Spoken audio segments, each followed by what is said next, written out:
ভাই বসুন বসুন বসুন বসুন। সময় স্বল্প, সন্ধ্যা হয়ে আসবে, মাগরিবের আজান হবে। আপনারা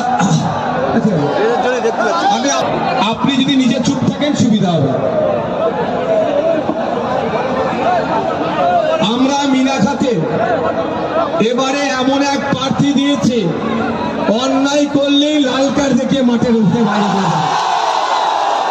আমাদের গর্বের বিষয়, আমাদের গর্বের বিষয়। একটা সময় ছিল ভারতীয় ফুটবল টিমে 11 জন 12 জন ইন্ডিয়ান প্লেয়ার, ইন্ডিয়ান টিমে বাঙালি ফুটবলার থাকতো।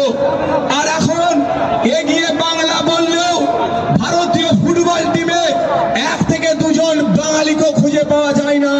সেই সময় ভারতের সব থেকে বড় ফুটবল টুর্নামেন্ট, বাংলামের টুর্নামেন্ট, ISL কে কাঁপিয়ে বেড়ালো প্রতীক মন্ডলকে